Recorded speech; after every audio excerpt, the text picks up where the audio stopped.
जय जय श्री सीताराम। आज एकादशी है। एकादशी के व्रत भगवान नारायण का व्रत है। एकादशी के दिन गीता का पाठ पढ़ें, सुने। इससे आपको इस जन्म में तो जो पुण्य होता है, आने वाले जन्म में भी पुण्य होता है और साथ ही आपके पूर्वज का भी कल्याण होता है। गीता का पाठ पढ़ने से आपके पूर्वजों को मुक्ति मिलती है। अपने और अपने पूर्वजों के कल्याण के लिए गीता का पाठ अवश्य सुनना चाहिए। अगर हमेशा नहीं हो सके तो एकादशी और अमावस्या को तो अवश्य ही इसका पाठ पढ़ना सुनना कल्याणप्रद होता है। प्रेम से बोलिए श्री राधा कृष्ण की जय। 10वां अध्याय। भगवान श्री कृष्ण भगवान ने कहा, हे महाबाहो, और भी मेरे कल्याणकारक वचन सुनो। तुम पर मेरी अत्यंत प्रीति है, अतएव तुम्हारे कल्याण के लिए कहता हूँ। मेरी उत्पत्ति का हाल न तो देवगण जानते हैं न महर्षि लोग। मैं ही देव और महर्षियों का आदि कारण हूँ, जो मुझे अजन्मा अनादि और सब लोगों का ईश्वर जानते हैं। वे मोह रहित हो सब पापों से छूट जाते हैं। बुद्धि ज्ञान असमोह क्षमा सत्य दम सम दुख जन्म मरण भय और अभय अहिंसा समता संताप तप दान यश अपयश इत्यादि जो अनेक प्रकार के भाव हैं, वे सब मुझसे उत्पन्न हुए हैं। 7 महर्षि और उनके पहले 4 मनु मेरे मन से उत्पन्न हुए। जगत के समस्त प्राणी उनसे उत्पन्न हुए। जो मनुष्य मेरी इस विभूति को भली भांति जानते हैं, वे निश्चय बुद्धि योग से सिद्ध होते हैं, इसमें संदेह नहीं। यह जानकर कि मैं ही सबका उत्पत्ति कारण हूँ, मुझसे ही सबकी प्रवृत्ति है। विवेक की पुरुष मेरी उपासना करते हैं, वे मुझी में अपने चित्त और प्राणों को लगाकर एक दूसरे को समझते हुए भजन करते सदा संतुष्ट और सुखी रहते हैं। चित्त का समाधान करके प्रीति पूर्वक भजन करने वाले को मैं ऐसा ही बुद्धि योग देता हूँ, जिससे वे मुझे प्राप्त कर लेते हैं। उन पर अनुग्रह करके भी उनकी बुद्धि में स्थित हो दे दिव्यमान ज्ञान से अज्ञान मूलक संसारी अंधकार का नाश करता है। अर्जुन ने कहा, आप परम ब्रह्म हो, परम धाम हो, परम पवित्र अचल और दिव्य पुरुष हो। यदि आदि देव हो, अजन्मा हो, सन्यासी हो, तुमको सब ऋषि देवर्षि नारद आशित देवल और व्यास भी ऐसा कह गए हैं और स्वयं तुम भी कह रहे हो। हे केशव, जो तुमने मुझसे कहा सो सब मैं सत्य मानता हूँ। हे भगवान, देवताओं और दानव उन दोनों ने ही तुम्हारे रूप को नहीं जाना। ये सब जीवों के उत्पन्न करने वाले भूतेश हैं। हे देव, हे जगतपते, हे पुरुषोत्तम, आप स्वयं ही हमारे मन को जानते हैं। अतएव आप अपनी इन विभूतियों का हाल पूर्णता से वर्णन कीजिए, जिनके द्वारा आप इन समलोकों में व्याप्त हैं। हे योगिन, हे भगवान, सदैव आपका चिंतन करता हुआ मैं आपको किस प्रकार से जान सकता हूँ? आपका ध्यान किन किन भावों से करना योग्य है? हे जनार्दन, कृपया अपनी माया और विभूतियाँ विस्तार से कहिए। इस अमृत रूप आपकी वाणी को सुनने से मेरा मन तृप्त होता है। श्री भगवान ने कहा, मेरा विस्तार तो अनंत है, तो भी मुख मुख विभूतियों को मैं तुम्हें सुनाता हूँ। हे गुराकेश, समस्त भूतों के अंतःकरण में रहने वाली आत्मा मैं ही हूँ। मैं उनका आदि मध्य और अंत हूँ।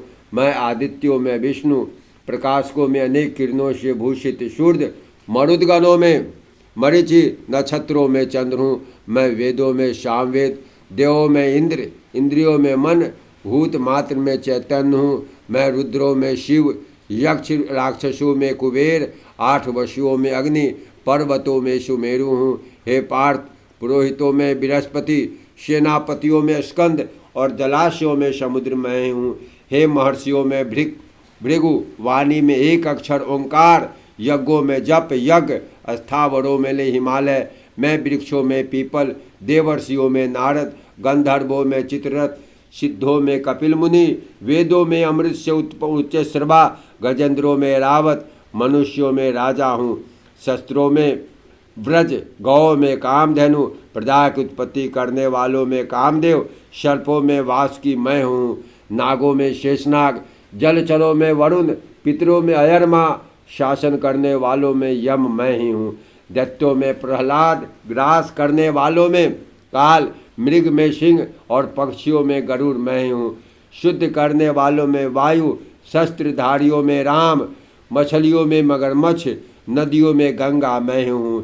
हे अर्जुन, मैं सब प्राणियों का आदि मध्य अंत, विद्याधरों में अध्यात्म विद्या, बोलने वालों में वाद विवाद मैं ही हूँ, अक्षरों में आकार, समासों में द्वंद्व, अक्षय काल और चार मुख वाला ब्रह्म मैं ही हूँ, सबको हराने वाली मृत्यु, भविष्य में होने वाले पदार्थों की उत्पत्ति, स्त्रियों में कीर्ति, लक्ष्मी, वाणी, स्मृति, मेघा, घृति, क्षमा मैं हूँ, श्याम वेद में बृहत शाम, छंदों में गायत्री, मासों में अग्रहण और ऋतुओं में वसंत मैं हूँ, छलियों में जुआ, तपस्वियों में तेज, जय, उद्योग और सात्विकी में सत्य मैं हूँ, यादवों में वासुदेव, पांडवों में अर्जुन, मुनियों में व्यास और कवियों में शुक्राचार्य मैं हूँ, दमन करने वालों में दंड, जय चाहने वालों में नीति, गो पदार्थों में मौन रहना और ज्ञानियों में ज्ञान मैं ही हूँ।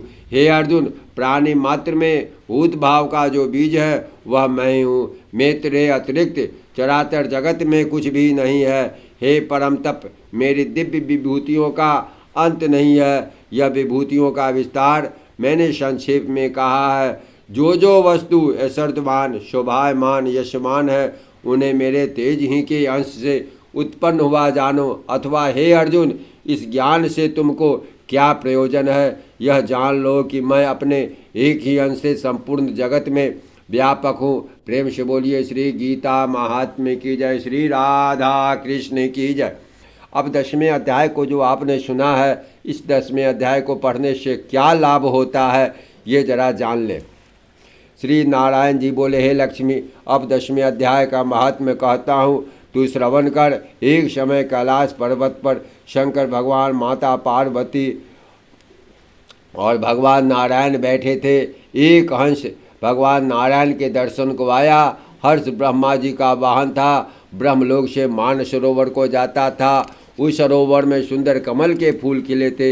एक कमल को लागने लगा, उसकी परछाई पड़ी, वह अचेतन काला हो गया, आकाश से गिरा। उसी समय उसी मार्ग से एक गण आया, हंस को गिरा देख गण ने कहा, हे स्वामी, यह हंस आपके दर्शन को आया था, श्याम वर्ण होकर गिर पड़ा।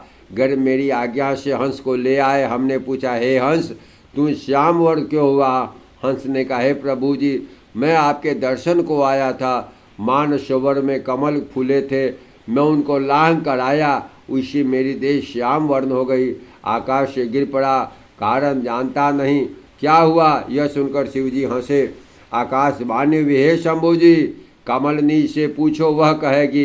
कमलनी ने कहा, पिछले जन्म में मैं अप्सरा थी, नाम पद्मावती था। पिछले समय श्री गंगा जी के किनारे एक ब्राह्मण स्नान करके गीता जी के 10वें अध्याय का पाठ किया करते थे। एक दिन राजा का इंद्र का आसन चला। जब इंद्र ने आज्ञा करे, तू जाकर उस ब्राह्मण की तपस्या भंग कर। आज्ञा पाकर मैं उस ब्राह्मण के पास गई। उस ब्राह्मण ने मुझे श्राप दिया, हे पापिन, तू कमलिनी हो जा। उसी वक्त मैं कमलिनी हुई।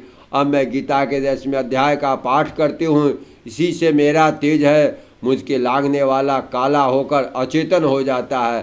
तब हंस ने कहा, कैसे मेरे काले से श्वेत वर्ण होवे, तू उस देह से छूटकर देव देवी पाए। तब कमलिनी ने कहा, कोई गीता के 10वें अध्याय का पाठ सुनावे तब उद्धार होगा। तब उस ब्राह्मण ने उस सरोवर में स्नान कर शालिग्राम भगवान का पूजन कर 10वें अध्याय का पाठ किया। उसे हंस और कमलिनी ने सुना, तब उनका उद्धार तत्काल हुआ। हंस श्वेत हुआ, कमलिनी देव कन्या हुई। प्रेम से बोलिए गीता महात्म्य की जय, श्री राधा कृष्ण की जय। जय जय जय श्री सीताराम, जय जय जय श्री सीताराम।